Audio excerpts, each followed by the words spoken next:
Welcome back. We return to our top story on the rise of illegal and potentially lethal e-vaporisers and Kpods. 1 in 3 Kpods in Singapore have been found to contain etomidate, a powerful anaesthetic regulated under the Poisons Act. Now, counsellors also fear the illicit devices could also come with other addictive compounds to keep users hooked. I'm speaking to CNA's Aslam Shah for more. Aslam, thanks for staying with us. So why is this issue so complex? Because it seems like we keep learning something new about vapes all the time. Shahida, just a few years ago, people were talking about vapes as a way to quit smoking. Today, it's found that vapes can actually contain and be as harmful as hard drugs themselves.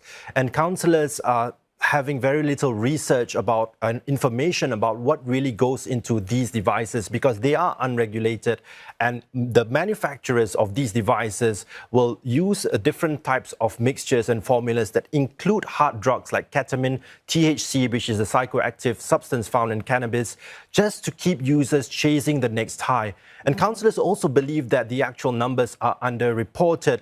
One of the reasons is that many of the users who seek treatment, the counsellors find that they do not know that they are already well into drug addiction before it's really too late. And another reason is because vapes are illegal, and counsellors who treat suspected victims or suspected abusers of Kpods, they find that these abusers are not being upfront about their addiction and what they are consuming to facilitate that addiction as well. So there are several counsellors throughout Singapore, and some see as frequent as 1 suspected user per day, some as young as 13 years old. But it's not just the users that are turning up to counsellors. Family members are also turning up to counsellors, desperately seeking for help.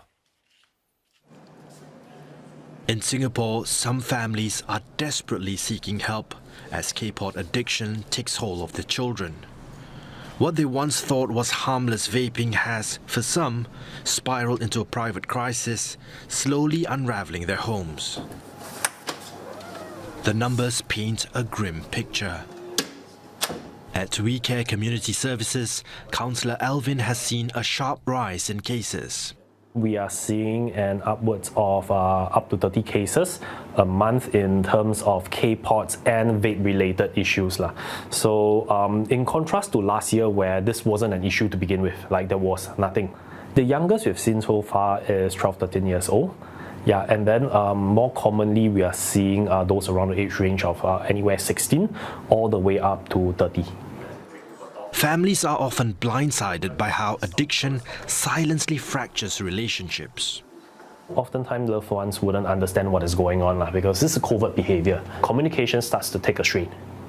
Once communication starts to take a strain, right, then without communication, then misunderstandings occur.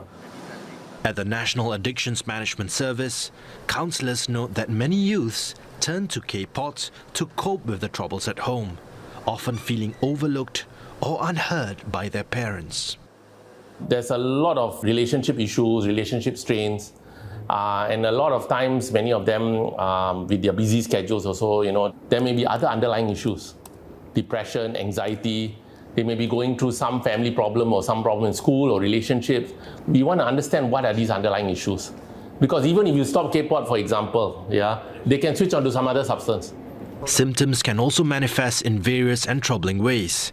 Parents come to the centre desperate for help, but help is not straightforward. Many of them do come in intoxicated states, sometimes some motor coordination issues, some come with depression, anxiety. There are quite a lot of complications, but we still don't fully understand this particular Kpod, whether it's the other things mixed with all these things. The clinical side of the crisis hits just as hard. At Tan Tock Seng Hospital, doctors are seeing patients hooked on Kpods. But what's really inside these vapes? They can get hallucinations, delusions. Some present with tremors and some present with all sorts of muscle involuntary movements as well. The pods are so easily modifiable. There's so much potential to put in all sorts of stuff within the pods itself for people to inhale.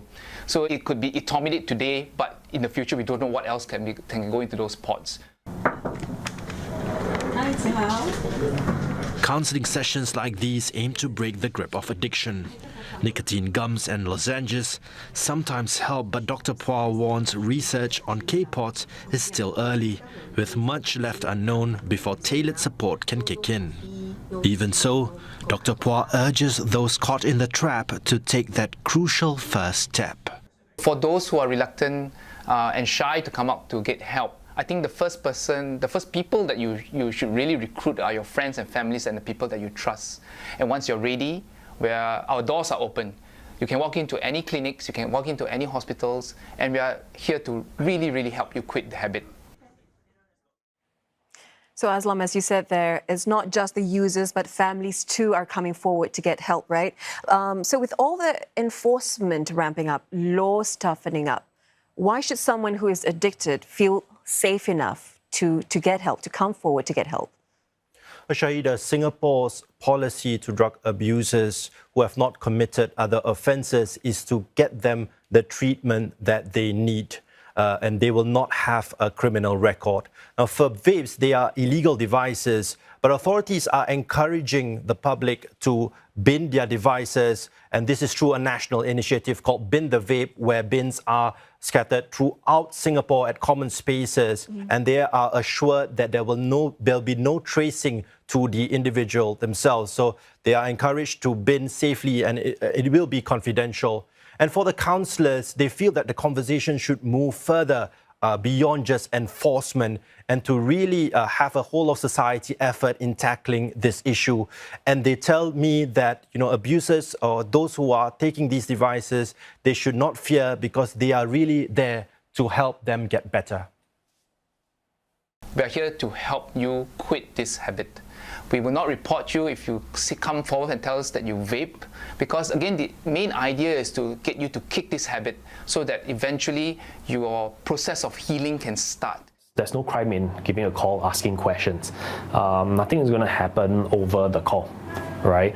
It is part of our job to ensure that you're safe.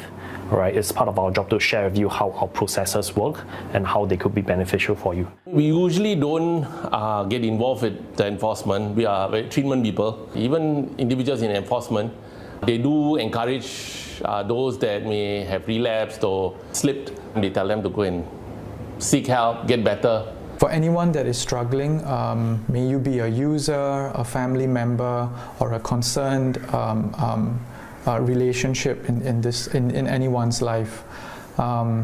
It is not the end. Help is available.